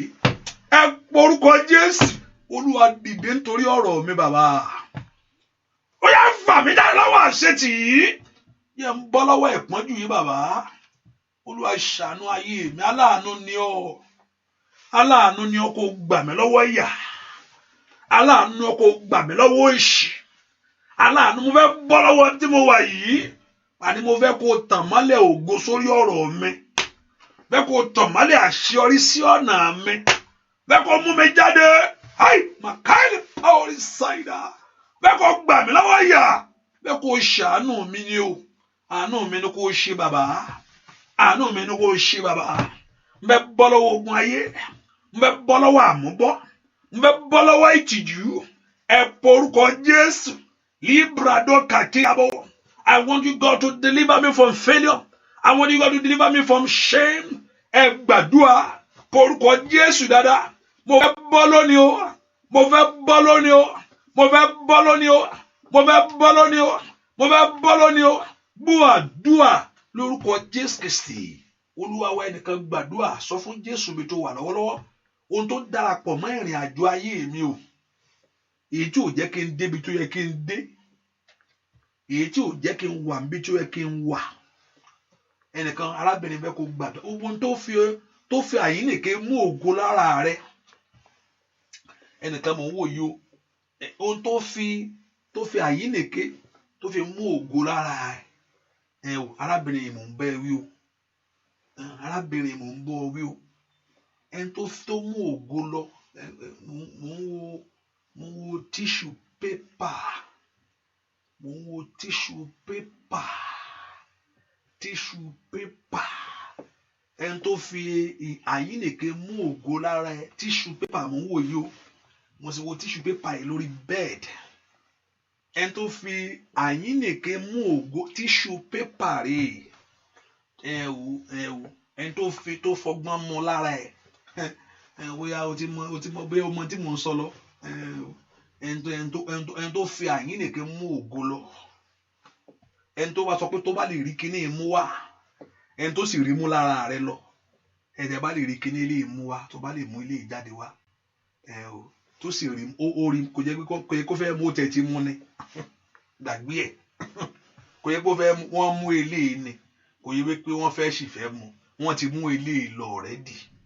Ai makali power side abo ngboru kankan létí mi o ruba kunda ka predo tekelia limbrende libo sondi libo kaba ẹ porúkọ Jésù oya níbi tí mo wà yìí bàbá ó yẹ jẹ́ n jáde lọ́wọ́ bí tí mo bọ́ sí ohun tó darapọ̀ mọ́ ìrìn àjò ayé mi o ohun tó darapọ̀ mọ́ ìrìn àjò ayé ẹ ohun tó ń bá ayé rẹ rìn ohun tó wọlé wá sí ọlọ́sàn ohun ní àníàní náà sàtà ohun tó ṣílẹ̀kùn tó wọlé wá ohun tó gbà láyè tó wọlé wá ohun tó ṣílẹ̀kùn fún tó gbéra rẹ̀ wọlé Olúwa lé jáde ohun tó ń fà mí sẹ́yìn ní ìrìn àjò ayé mi o Olúwa mú kúrò ẹ̀yin ogun ọ̀run ẹ dìde sí ọ̀rọ̀ mi ẹ porúkọ Jésù dáadáa ẹ̀yin ogun ọ̀run ẹ dìde sí ìrìn àjò ayé mi porúkọ Jésù gbọ́ àdúrà lórúkọ Jésù Kristi Olúwa wa ẹ̀yin tẹ́ if you don't understand my language am I still on? Why this thing is free? Can everybody say amen? Can you still hear me? Why this one? Creative freeze. Why? Error downloading. Why? I'm receiving the feedback. Hallelujah. Praise the Lord. If you can hear me, say amen. Those on showers of blessing, you can hear me, say amen. Why am I receiving this message? Okay. Ẹ porúkọ Jésù. Ọlọ́run dá padà fún mi. Olúwa dá ògo ayé mi padà. Gbogbo tó darapọ̀ mọ́ ìrìn àjò ayé mi. Èyí tó wọlé lọ́sàn-án bọ̀. Ohun tó darapọ̀ mọ́ ìrìn ayé ọmọ rẹ lónìí. Lórúkọ Jésù ohun tó lérò tó wọlé wá. Ẹ má lé jáde. Ohun tí mi lérò tó wọnú ayé mi wá. Mo ti bá rẹ̀ ń bẹ̀ náà. Àmì ìròlé pé báyìí ládẹ̀ ṣe rí o. Mi rò pé báyìí ni o. Mi rò pé báyìí mo ṣe tó wá sọ pé màá wá sí wà ń pò ìmọ̀ nírọ́ ni. Bẹ́ẹ̀ ni bẹ́ẹ̀ ló ṣe rò lóòótọ́ wà nírọ́ ni. Olùgbò ò lérò pé ó ṣì wà ń bẹ̀. Tó bá sọ pé màá sì máa wáṣẹ́ màá nírọ́ ni. Torí gbogbo sàfitíkẹ́ẹ̀tì ẹ̀ tó gbé jọ. Wà ní òótọ́ náà ni. Tó sọ pé ọkọ ni mo sì máa wá ní ìsìn. Màá nírọ́ ni. Mi ti ẹ̀rù lémi kékeré ara mi. Wọ́n lé mi lọ́pọ̀ ni. Èsì orí kankan mọ́. Makali power cider. India ìwọ náà tẹ́ pé gbogbo wọn náà ló lé dànù. Ó kàn ń pík ní ilé ọ̀dà, ilé òṣì, ilé pupa ni, ilé dúdú ni, kò ga tó. Ọ̀rọ̀ ẹgbẹ́ nìkan ò ti rí kankan mọ́. Makali power cider. Líndé ní abóka power cider. Tó bá ní pé màá ti kọ́lé màá ti nílé mẹ́wàá kankan ò ti blọ́ọ̀kì kankan ò tí ì gbé. Ó jẹ́ sí ibi kan tó kan. Ẹ porúkọ Jésù. Ọlọ́run mi ti bá bára mi yìí. Ẹ̀yin ogun ọ̀run ẹ mú mi jáde. Ẹ bá ń ṣẹ́gun tó rìn tó darapọ̀ mọ́ ìrìn àjò ayé mi o. Ohun tó wọlé tì mí wá. Ohun tó wọlé ti ìrìn àjò ayé mi o. Ó yá ìdí tó fi ní Ọlọ́run rèé. Kó bẹ́ẹ̀ tutù kó bẹ́ẹ̀ túṣe. Ìdí tó fi ń gbàdúrà rèé. Kó bẹ́ẹ̀ yanjú ẹ̀.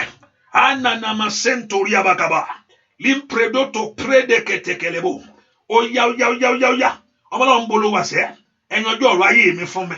Ẹ yanjú ọ̀rọ̀ ayé mi fún mi. Ní orúkọ Jésù. Ọmọ Ọlọ́run lanu kó gbàdúrà. Kó yanjú ọ̀rọ̀ ayé rẹ fún ọ lónìí. Ní orúkọ Jésù. Kí ogun ọ̀run kó darapọ̀ mọ́. Liperose tekelebo wa. Ó yá gbàdúrà. Ó yá darapọ̀ mọ́ ayé mi o. Ní orúkọ Jésù. Ní orúkọ Jésù. Ní orúkọ Jésù. Gbọ́ àdúrà lórúkọ Jésù Kristi. Olúwa wa. A ó máa ó yó ayọ̀ nílé mi ni.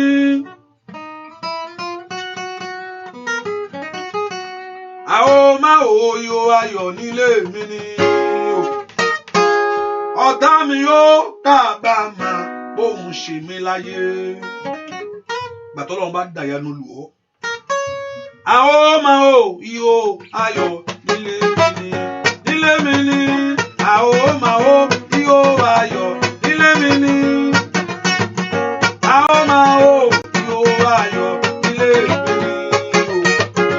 Ọ̀tá mi yóò kábàámọ̀ láyé. A ó máa ó ìhó ayọ̀ ilé mi ní ọwọ́ rẹ̀ dà. Ó dán lọ́gbọ̀nsẹ́ ìgbé ayọ̀ lórí rẹ̀ ni.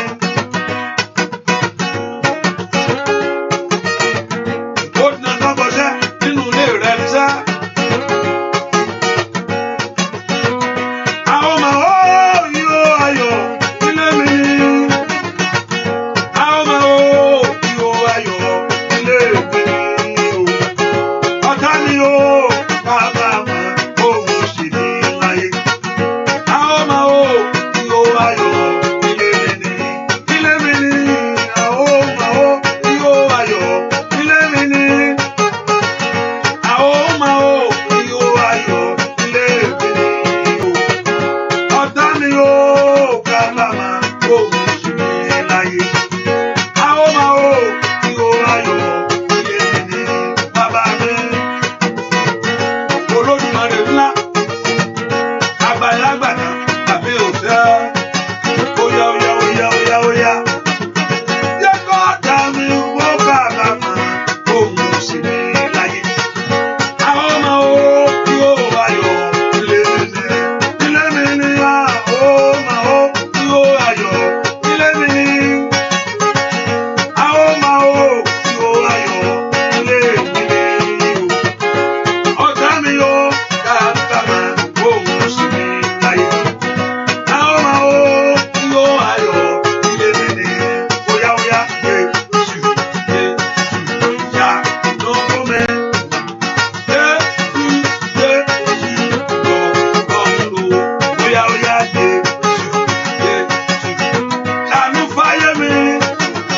Jésù lọ́rùn.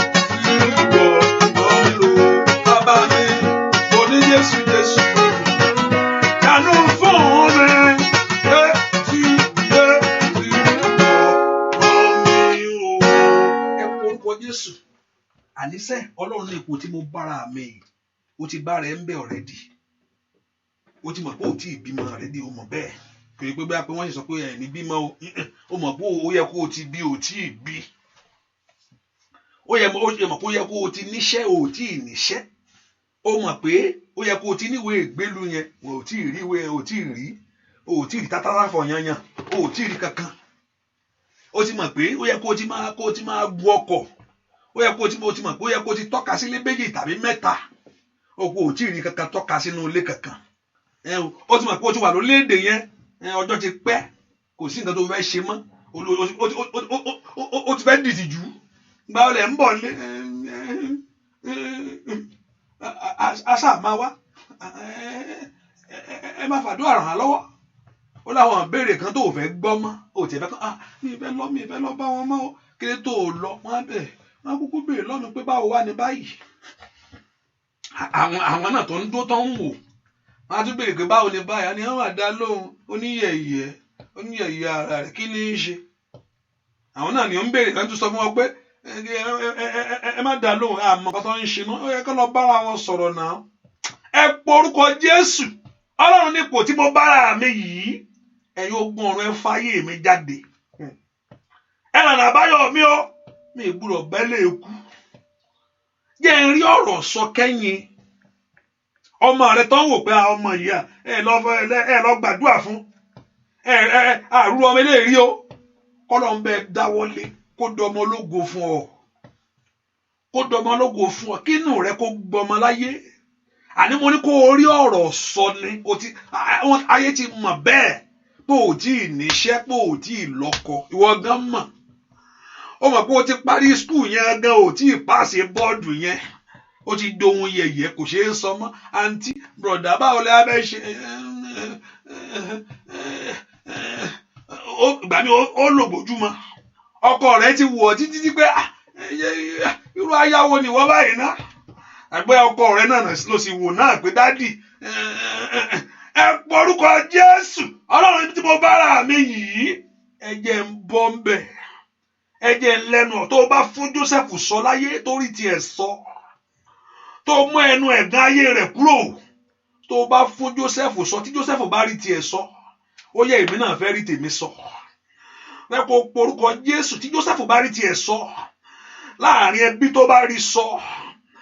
láàrin ọ̀rẹ́ tí Joseph bá rí tiẹ̀ sọ ọmọ ńlá ni kò gbàdúrà èmi náà fẹ́ rí tèmi sọ o Olúwa èmi náà fẹ́ rí tèmi wí o èmi náà fẹ́ lẹ́nu ọ̀rọ̀ kẹ́yìn èmi náà fẹ́ ní ẹnu ọ̀rọ̀ kẹ́yìn ẹ̀yin ogun ọ̀rọ̀ ẹ̀yàn dá fún mẹ́jẹ́ rí sọ́nù ọdún yìí ẹ má jọ̀jọ́ tún lọ mọ́ mi lọ́wọ́ bàbá ẹ gbà mí lọ́wọ́ ìyà ẹ gbà mí lọ́wọ́ ogun ìran tí ń jẹ mí níyà ẹ porúkọ Jésù jẹ́ kí ìró ayọ̀ kó dún lórí ìrìn àjò ayé mi o Olúwa jẹ́ kí n mọ̀ ń ṣe àwọn ńlanu kò gbàdúrà ẹn bá ṣe ló mọ̀ ń ṣe mò ń try wọn ní kí lájọ́ tó ti ń tirají ṣubú o rí kankan mọ́ náà o kàn ń try kí ló gbó ń try lọ́jọ́ kò síbi kan jọ ẹn tó bá mọ̀ ń ṣe ẹn tó bá débẹ̀ ló mọ̀ náà o mo ti ń wá ọ̀nà káàkiri kí ló ń ṣe ẹ́ tó yẹ kó máa ń ṣìnà báyìí ẹ porúkọ Jésù ẹ jẹ́ ń débẹ̀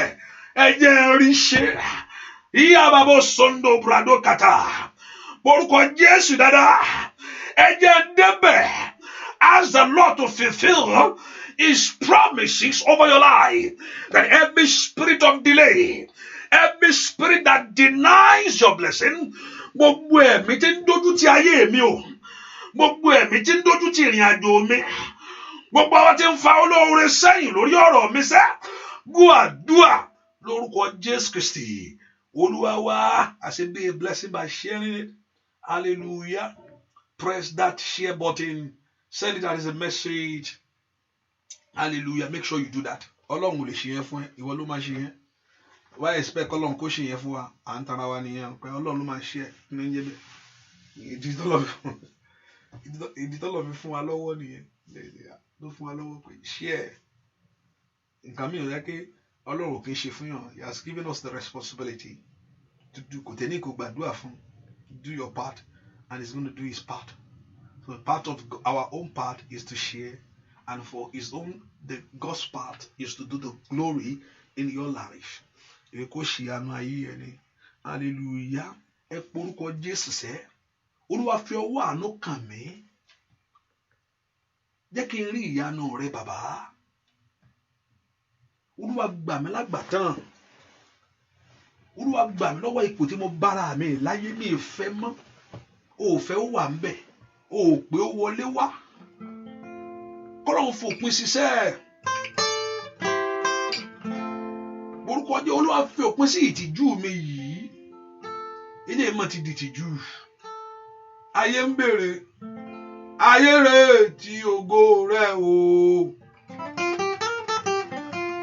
Ayé retí ògo rẹ o. Bàbá, èmi náà retí ògo rẹ o bàbá.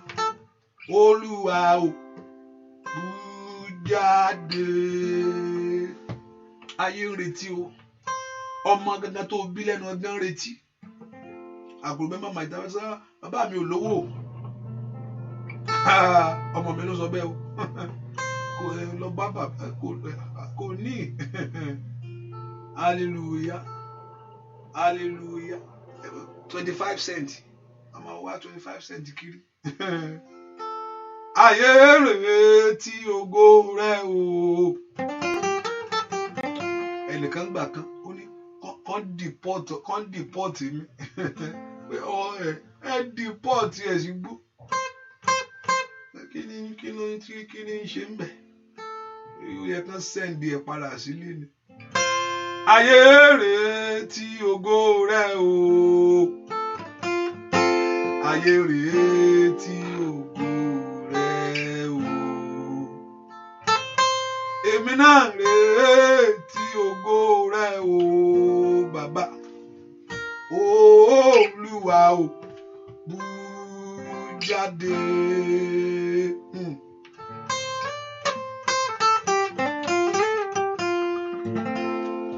Ayé retí ògo rẹ o bàbá mi o.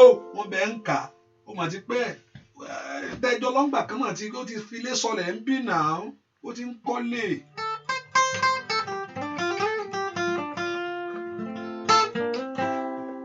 Ẹ ń dẹjọ́ wọlé ọkọ ó mà ti parí ọmọ tán ìwọ sì ń wá kiri. ayé báyà ń wò ó téèyàn sọ̀rọ̀ ẹ jù wọ́n ní pé èèyàn ní nǹkan dákẹ́jọ́ gbogbo olóṣàgbò tí ẹ ló ṣà máa ń sọ. ayé ń re tí ògo rẹ o ayé rẹ tí ògo rẹ o èmi náà rè tí ògo rẹ o bàbá olúwa o jáde óyá o ayé ń re tí ògo rẹ o bàbá mi ayé ń re tí ògo rẹ o óyá èmi náà rè tí ògo rẹ o olúwa jáde ọwọ́ rẹ dà. ẹnu ẹ̀fọ́ ó parẹ́ lórí ọ̀rọ̀ rẹ ni ẹnu àmúbọ́ ó parẹ́ ọwọ́kọ́wọ́ ó jáde sẹ́ ìyanu rẹ kó bẹ̀rẹ̀ lórí ayé rẹ o óyá o ayé rẹ tí ògo rẹ o èmi náà rè tí ògo rẹ o ọmọ mi náà rè tí ògo rẹ o óyá olúwa kú jáde óyá o olúwa kú jáde óyá olúwa kú jáde olúwa kú jáde. ẹ porúkọ Jésù olúwa fi agbára hàn ní ọ̀nà kan náà lórí ayé mi lónìí. Ibi tí ayé ti ń retí pé kó yẹ kó ti dára olúwa jẹ́ ó dára. Ibi tí ó yẹ ká ayé ti ń retí pé kí ọ̀nà là olúwa jẹ́ kí ọ̀nà là. Ibi tí èmi náà ti ń retí pé kí ìyanu ṣẹlẹ̀ yóò ṣẹlẹ̀. Jẹ́ ń lẹ́nu ọ̀rọ̀ bàbá. Ẹ̀yin ogun ọ̀run ẹ fún mi sọ. Ẹ jẹ́ kí ìyanu, let the glory of the Lord manifest in your life. Ẹ jẹ́ kí ọwọ́ mi kó ba ohun rere láyé. Ìwọ òkúta ìdènà kúrò níwájú mi.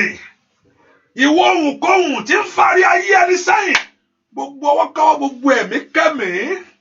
Librado takira babu shata. Ètí ń jíregbé, ètí ń barejẹ́. Ètí ń gbére sálọ, ètí ń darerú. Lórúkọ Jésù olúwa ṣẹ́gun ẹ̀. Lánàá kó gbàdúrà. Olúwa ṣẹ́gun ẹ̀. Olúwa ṣẹ́gun ẹ̀. Olúwa ṣẹ́gun ẹ̀. Olúwa ṣẹ́gun ẹ̀. Olúwa ṣẹ́gun ẹ̀. Olúwa ṣẹ́gun ẹ̀. Gbogbo agbá tí ń dènà tí ń dí ọ̀nà. Olúwa ṣẹ́gun ẹ̀. Ẹ mú mi jáde nípò tí mo wà yìí. Ẹ mú mi bọ́ lọ́wọ́ ogun yìí. Ẹ mú mi jáde nípò tí mo wà yìí. Porúkọ Jésù mi tó wà sẹ́. Ẹ mú mi jáde nípò tí mo wà yìí. Gbúà dúà lórúkọ Jésù Kristi. Olúwa wá. Mi ní pẹ́ sórí ọ̀fẹ́. A ṣe bẹ̀rẹ̀ ní hallelujah.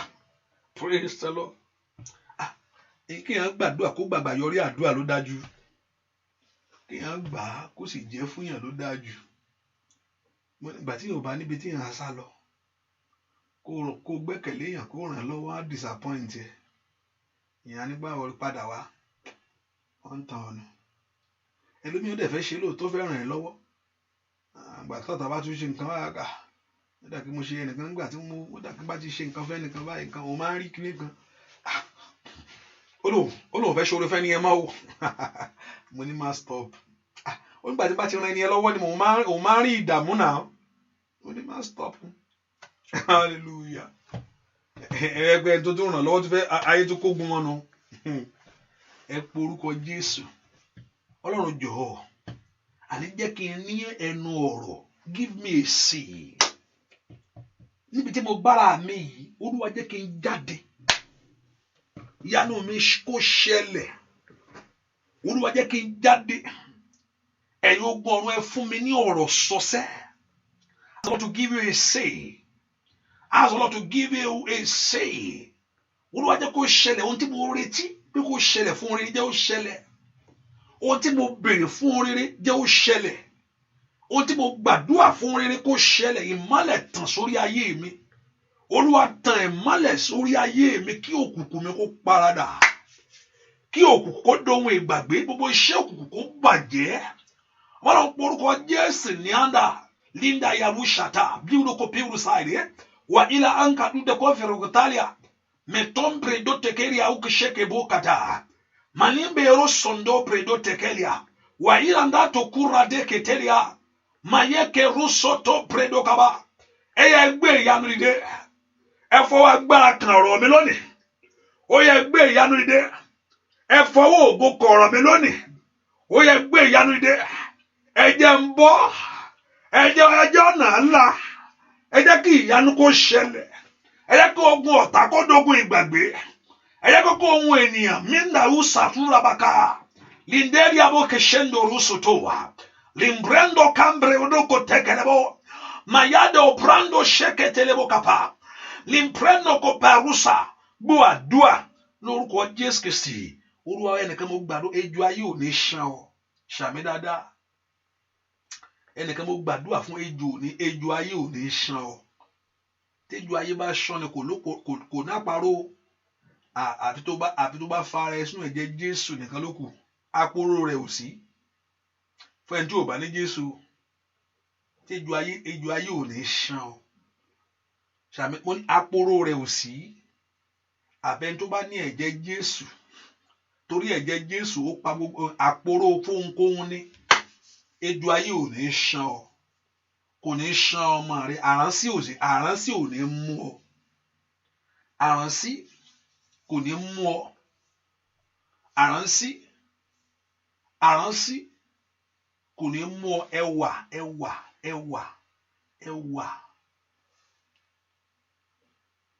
àránsí ò ní mú ọ ọwọ́ ìkà ènìyàn ò ní ràn ọ́ kò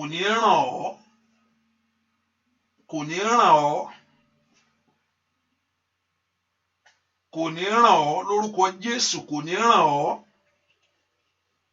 gbogbo ẹ̀ka tí ń bínú sí ọ lórúkọ Jésù tí ń dàgbò rẹ nù gbogbo ẹ̀ka tí ń bínú sí ọ èyí tí ń da ògo rẹ nù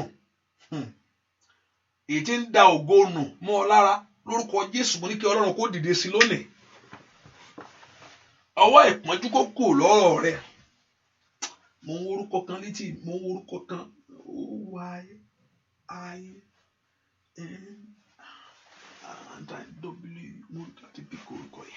lórúkọ Jésù míríà káfrado ṣèkẹlẹ àbò lórúkọ Jésù ìbànújẹ́ kó jìnnà sí ayé ẹ lórúkọ Jésù ìbànújẹ́ kó jìnnà sí ìrìn àjò ayé ẹ lónìí Olúwa kó ṣe ẹ́ lóní ńlá kó ṣe ẹ́ lógo mo ní kó Olúwa kó ṣe ilé ẹni ńlá kó ṣe yín lógo gèlè àṣeyọrí ò ní tú dànù ai makaria mo ń gbàdúrà fún ọ ní o gèlè àṣeyọrí ò ní tú dànù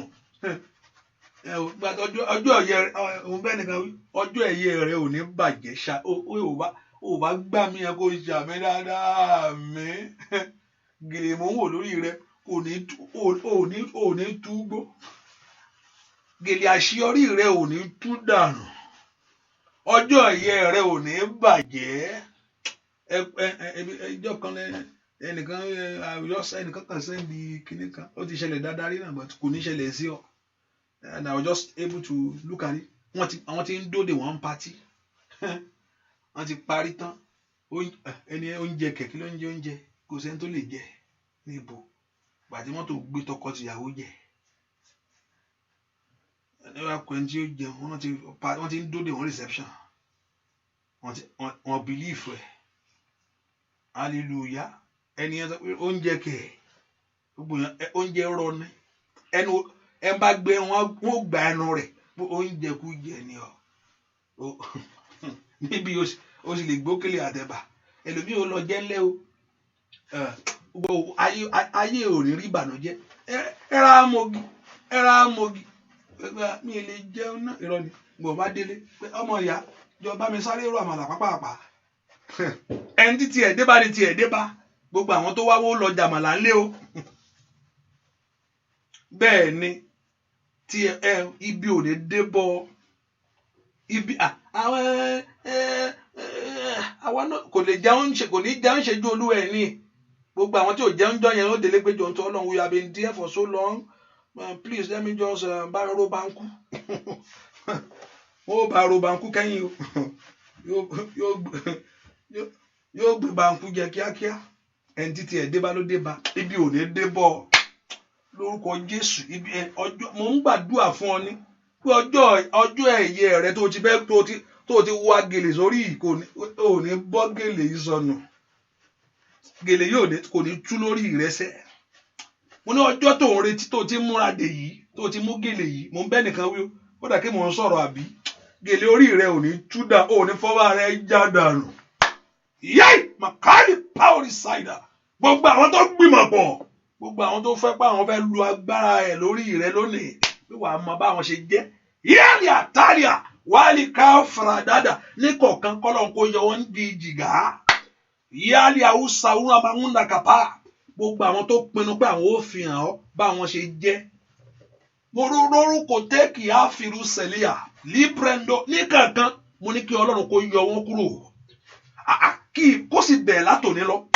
gbogbo àwọn tó wọ́pọ̀ àwọn àfihàn ẹ̀ bí àwọn ṣe jẹ́, àwọn àfihàn ẹ̀ bí àwọn ò mọ̀ wọn, àwọn àfi ara hàn ọ́ ní orúkọ Jésù.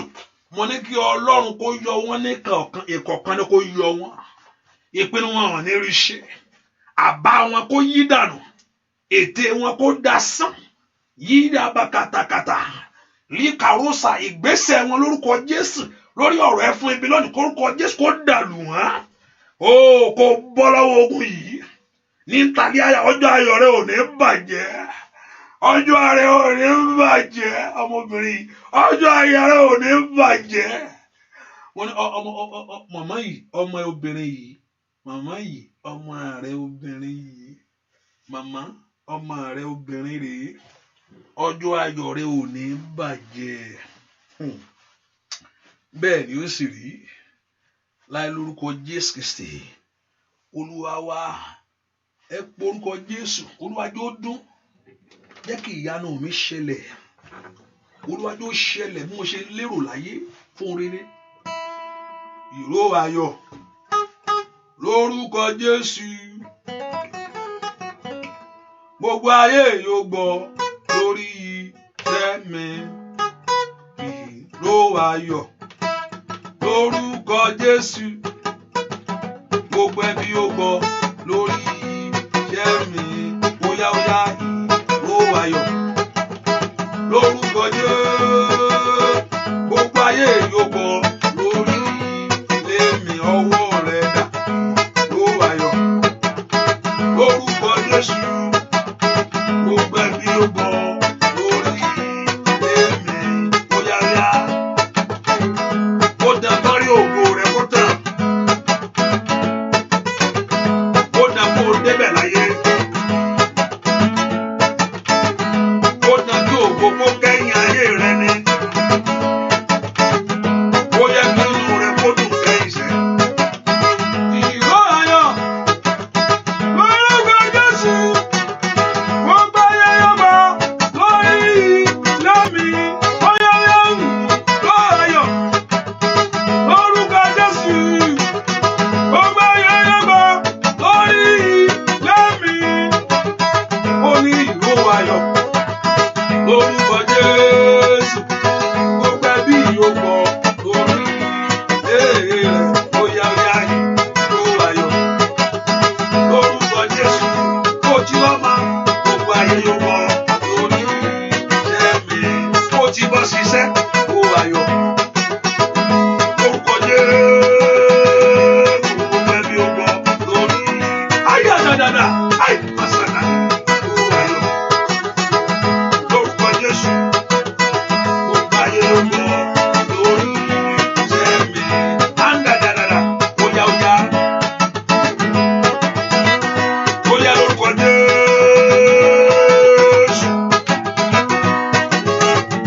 óyá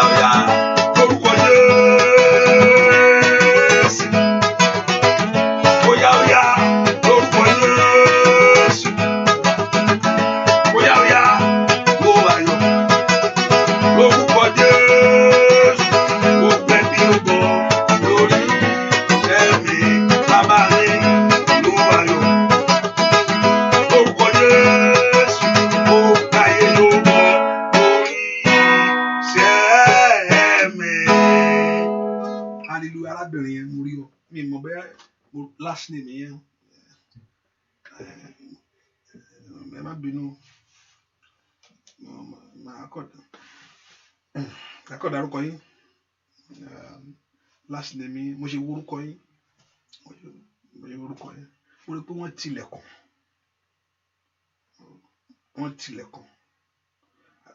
ta ni mo wá ń sọ báyìí nísìnyí orúkọ yín bẹ̀rẹ̀ Bello mo rí pé wọ́n tilẹ̀kùn pé ilẹ̀kùn yẹn tì lórúkọ Jésù gbogbo ilẹ̀kùn tí ọ̀tá tì mẹ́ni Olúwa jọ̀ọ́ ṣí sílẹ̀ bẹ́ẹ̀ kí wọ́n tilẹ̀kùn.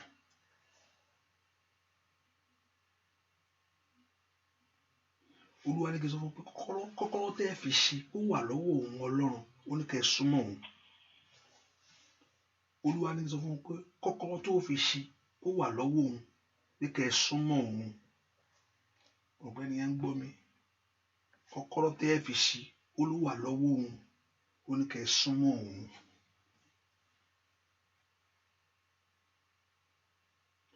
A sì fún nǹkan fún yín ò tẹ́ fi mọ̀ pé òun lọ́lọ́run o.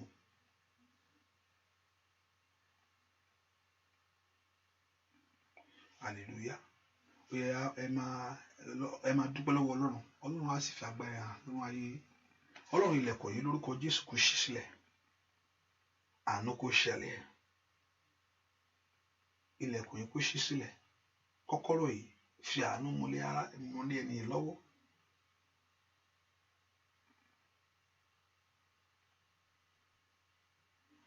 Lórúkọ Jésù bá ń fi àánú múlẹ̀ lọ́wọ́ jẹ́ kí wọ́n rà àánú gbà Jésù Olúwa wa àmín àmín àmín. Ẹ jẹ́ ká porúkọ Jésù máa ṣoore ọ̀fẹ́ báyìí. Ọlọ́run jọ̀ọ́ jẹ́ kí rí ayé mi wá kankan jẹ́ ohun tí mo ń wá síwájú rẹ jẹ́ kí n rí jẹ́ kí ohun tí mò ń wá síwájú rẹ Ọlọ́run Olúwa jẹ́ kí n rí.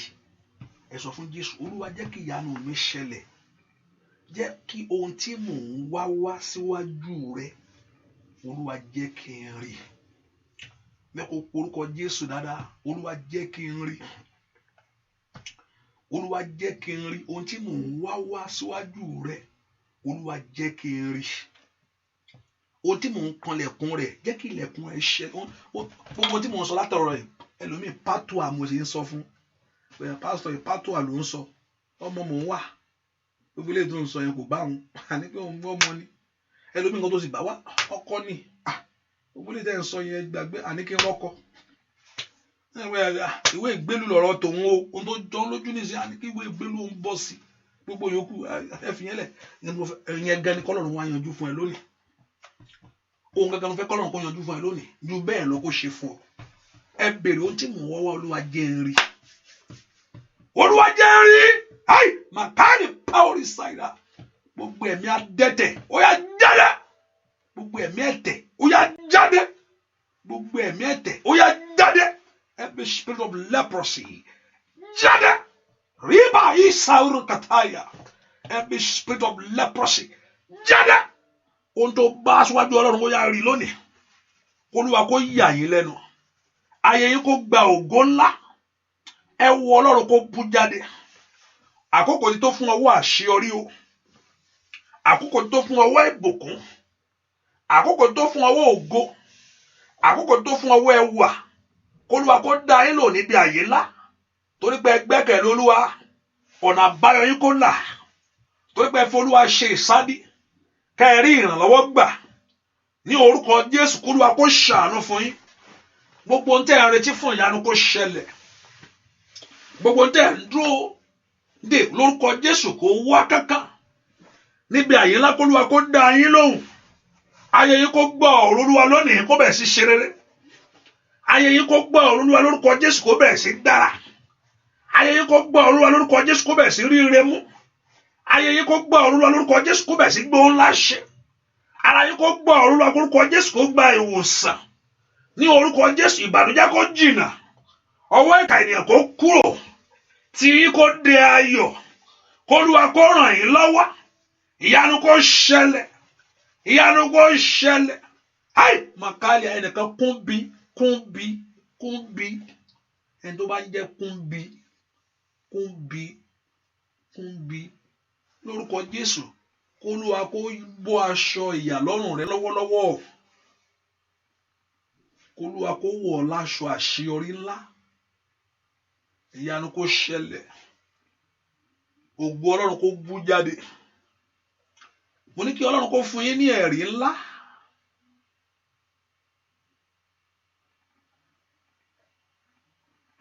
Olúwa kó fún yín ní ẹ̀rí ńlá ẹnìkan jẹ́ Mátà ni Mátà àbí Màtá Mátà àbí Màtá Mátà lórúkọ Jésù ìyanu kó ṣẹlẹ̀ ibi tó fẹ́ gbà kọjá k'Olúwa jẹ́ kó lè kọjá ń bẹ̀ ìdíwọ́ kó kúrò ibi tó fẹ́ gbà kọjá k'Olúwa mú ọ kọjá níbẹ̀ ibi tó fẹ́ gbà bí kọjá k'Olúwa mú ọ kọjá níbẹ̀ k'Ọlọ́run mú ọ kọjá gbogbo okùn adánidúró kó kúrò gbogbo okùn adánidúró kó kúrò gbogbo ogun adánidúró kó kúrò ìṣọ̀lá ìyanu kó ṣẹlẹ̀ ìbéèrè rẹ kó wá kánkán bẹ́ẹ̀ ni ó sì rí láì lórúkọ Jésù Kristi oh thank you my daddy wọ́n àmọ́ ṣe wá ń dárúkọ báyìí ta ló wá Mọ́rẹ́níkejì ẹnìkan jẹ́ Mọ́rẹ́níkejì ni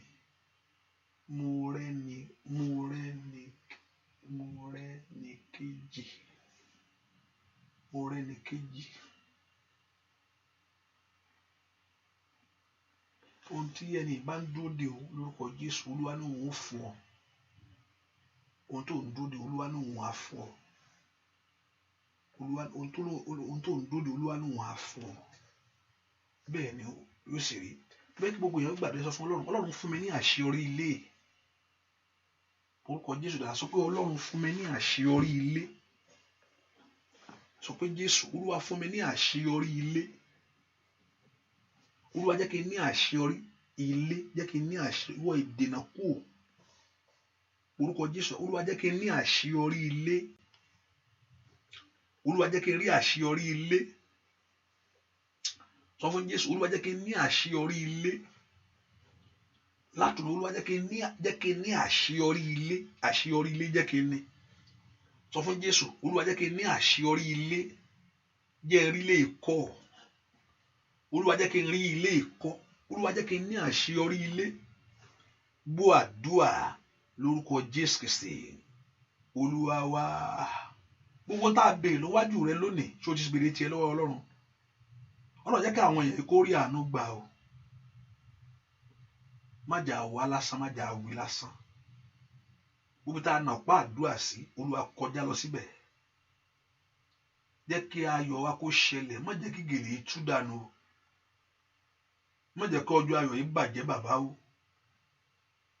jẹ́ kí ẹ̀mí kò kó tẹ àwọn èèyàn lọ́rùn Olúwa dá àwọn èèyàn lórí ìbéèrè wo ló ní ká wá o àwọn èèyàn Ọlọ́run wọn ti dé o àwọn èèyàn yìí mà ti dé bàbá wọ́n ti dé àwọn èèyàn ti dé ìwọ oníṣẹ́ bá ń ṣiṣẹ́ ìyanu nínú ayé wọn ìwọ lóníṣẹ́ ṣe bẹ́ẹ̀ fọwọ́ kàn wọ́n ó ti ẹ̀jẹ̀ rẹ kó ṣàánú fún wọn jẹ́ ká padà pẹ̀lú ẹ̀rí ńlá jẹ́ ó bọ́ sí gbogbo òkè ìṣòro kó di pẹ̀tẹ́lẹ̀ gbogbo ògiri gbígbẹ lórúkọ Jésù kó wó lulẹ̀ gbogbo every pillar of failure èyí táyé gbé dúró every pillar of disappointment lórúkọ Jésù kó wó lulẹ̀ every pillar of disappointment gbogbo òpó ìtìjú Olúwa wó lọ́wọ́lọ́wọ́ báyìí gbogbo òpó ẹ̀gàn Olúwa wó kínú yín kó dùn kẹ́ ráyọ̀ bẹ́ẹ̀ ni ó sì rí Jésù Kristi Olúwa wa àmín àmín àmín lórúkọ Jésù hallelujah praise the Lord ẹ ká fi sọ́kà pé àdúrà tẹ̀síwájú ní Monday by God's grace I'm back and I thank the Lord for the journey mercy and also I just thank everyone that is supportive of this vision in any areas that you have supported the work of God. And my brother there in London, Rade, God bless you for your commitment. Hallelujah. And the Lord Jehovah God will do great in your life. And everyone there, my sister, everyone, the Lord Jehovah God will bless you. Thank for your love. And for those that also that want to be far away, àmì wà lẹ́gbẹ́ Nicodemus ni wọ́n ẹ̀yìn làwọn fẹ́ wà rò pé ẹ̀yìn pé káwọn kàṣàbà wò lọ́ọ̀kan tàwọn, and also the Lord will bless you too. ẹ̀ ṣáà ṣe nǹkan kan you are there. Hallelujah. Praise God. I just appreciate everyone that you are here. That God bless you. And also our vision about our speaker, they have downgraded the upgrade. He's still working now because they have wanted to downgrade even though they send a letter to me. Did I cancel my plan? Which is automatic. I want downgraded, which we're going to lose everything that is there. That means I want prayer to amend because there's a storage. The more you have the station, you have storage to do live. You can go more length on it. So they downgrade it automatically. That's what they are telling me now, which I don't want it to happen at all. Hallelujah. So we need your support. Some people have blessed. Only what we have now, we only have 600. If I calculate it well, 600, which we are going to 1,005. Hallelujah. We only have 600. Some people have been a blessing. Some people sent 200. I think somebody sent 2 something, and some people 40. But we still have a long way to go. Which I want us to do this. They have downgraded it. I look at it this morning. I'm going to collect a similar now. I see the letter on an email that I cancel it. They have put it down. So sometimes you see that thing breaking up. You have limit time you can use because of the storage. So and I don't want to lose all those prayer things because you have to take it off. You can, so let us do this. And if you want to be a blessing, go on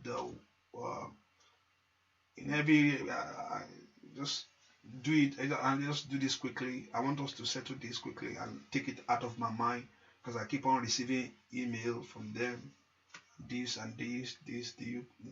The last one I received this morning, I did yesterday, that I've cancelled my plan. I have to replan it again. So they on downgraded.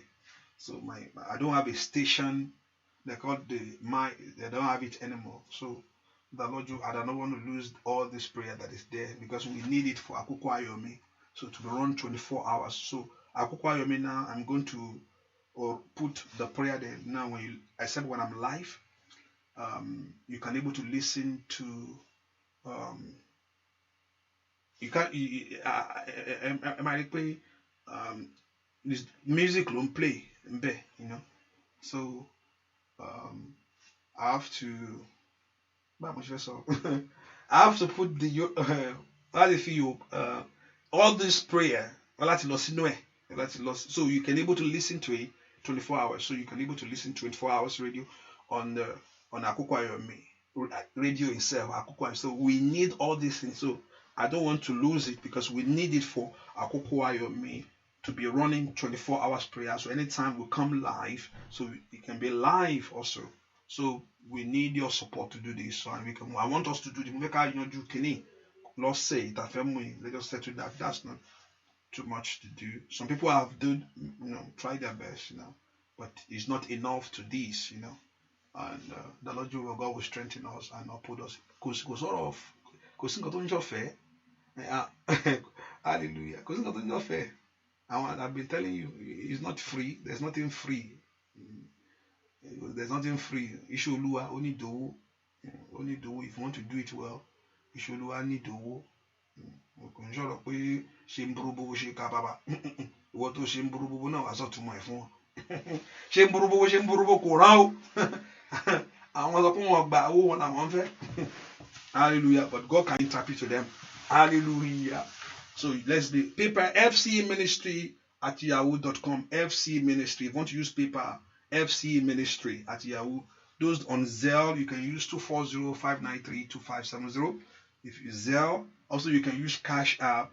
Also, those in Nigeria, you can still participate in it. Hallelujah. Anyway, I even say, yeah. I think somebody from Nigeria also, bless that sister. You're from Nigeria too.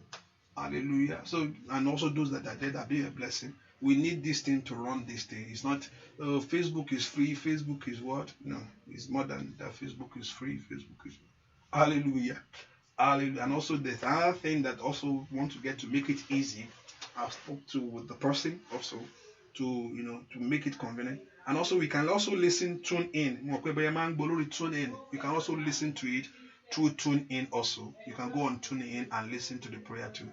So we just want to make it available to every, so we can have access to it. So it's not free things. Hallelujah. There's a monthly charges on the radio line. There's a monthly charges on the Wirecast. So that's why I say, support the work of God. And why I don't want to, iṣẹ́ tó bá ní, say, well, Pastor, why go extra length? I'm not going to be happy if it's not like I just want something. You are doing something, I just want to see the fruit of it. That okay, that you people appreciate it, and that's why I just okay. The Lord you will go help us in Jesus' name. I'm just doing this free art, And people thought, oh, we are my room, Benny. No, forget about it. Forget about it. I will take it. Call on my blessing. Yeah, it should be sharing. Yeah. But it's not like that. Like, oh, Ben. I just have, you should learn. You talk with me funny. If I have to suffer in it, it's okay. And I know that He has a blessing for me in it. Also, that's it. But that's not my main purpose of coming. I've seen somebody mention that to me before. I don't know, but yeah, it's okay. We are coming every day. No. Praise the Lord. I just have the passion, so your life better. When your life is better, hallelujah, and God is going to give me a reward on it. I just have the passion for it. That's it. And also our prayer time is going to change, return to 12. But sometime I will not. If I don't come on the studio, for those in London, I'm talking to London people now in Europe. If I don't come on the studio like I'm here, I probably come sometimes like come put live without in the studio. So because I can do that, and I will do that sometimes when I'm not live on the studio. So I can be doing that for those that I've seen that 6 o'clock London, maybe let's just see how it works. I probably don't be in the studio, just sometimes put a Facebook live. I can do that, but not everyday thing. Not everyday thing. Let them know, not everyday thing. So we're going to back to our time, which is 12. I'm trying to work it out at meet you in the morning, but let's put it our time 12 midnight. So you people in London, you have to wake up by 5 a.m. So let's see how it's going to do. I will try to try a little best, and the Lord your God will strengthen us in Jesus' name. Lórúkọ Jésù ló bá ń fún àwọn èèyàn ní rí. Jẹ́ kí ayọ̀ wọn kó kún. Jẹ́ kí inú wọn kó dùn. Ọlọ́run lórúkọ Jésù bá mi dá Mọ́lára lóhùn. Jẹ́ kí ayọ̀ Mọ́lára kó kún Ọlọ́run alààyè. Jẹ́ kí oore kó sì pọ̀ fún. Jẹ́ kí ayé Mọ́lára kó bẹ̀rẹ̀ sí dá láti ṣiṣẹ́ lọ. Jẹ́ kí ògo Ọlọ́run kó sì bú jáde. Gbogbo èèyàn tí ń bẹ nínú àdúrà yìí ẹ lọ gbárí Ọlọ́run o. Ẹ lọ rí àṣeyọrí o. Lórúkọ Jésù gbogbo òṣùká àṣetì. Gbogbo òṣùká àṣetì tí èèyàn fi ń gbé ẹrù ìbànújẹ́. Ẹnìkan lórúkọ Jésù mo ní kí Ọlọ́run kó gbà á. Òṣùká yìí lórúkọ Jésù tí ayé fi kó fẹ́ máa fi gbé ẹrù kiri. Kí Ọlọ́run kó gbà á. Ìyanu kó ṣẹlẹ̀. Ó yẹ ẹ lọ ríre o. Ẹ lọ bá ire pàdé. Ẹ lọ ríre o. Arábìnrin tó give testimony yẹn. I say your testimony. Ó ní pé inú àdúrà òun béèrè fún ọkọ. I think I have 2 testimony or something like that. Pé òun kọ́ sínú àdúrà òun pé ọkọ wà ń bẹ̀. Ó ní ẹnìkan sì pé òun gbà ó dẹ̀ fún òun ní ọkọ. Lórúkọ Jésù ẹ̀rí rẹ̀ kó dájú. ìwọ tí Ọlọ́run pèsè iṣẹ́ yẹn fún lórúkọ Jésù, let the job be permanent for you. Kí ògo Ọlọ́run kó ṣẹlẹ̀, kí ayọ̀ yín kó ṣe kún, bẹ́ẹ̀ ni ó sì rí láì lórúkọ Jésù Kristi Olúwa wa. Àmín, àmín, àmín lórúkọ Jésù. God bless you. See you. Kọ́lọ́run kó yọ mi ẹ súnmọ́, agbọ́ Ọlọ́run kó wọnú mi ẹ lọ, kó mi ẹ kó mú ìyanu wá, kó mú ògo wá. Jésù Kristi Olúwa wa. Àmín, àmín, àmín, àmín lórúkọ Jésù. Oore ọ̀fẹ́ Jésù Kristi lọ, ìfẹ́ mọ́ ti Ọlọ́run, ìdàpọ̀ tẹ̀mí mọ́. Kí ẹ ní oorun dúdùn, ẹ̀rù alẹ́, ẹ̀rù kí ẹ máa bẹ̀rù tálẹ́ bá ti ṣú, kó jáde nínú ayé ẹ. Kí ẹ máa bẹ̀rù tí alẹ́ bá ti ṣú, tí wọ́n fẹ́ lọ sùn, ẹ̀rù òru lórúkọ Jésù kó jáde nínú ayé ẹ, kó ní ìtura. Jésù Olúwa wa. Àmín, àmín lórúkọ Jésù. God bless you.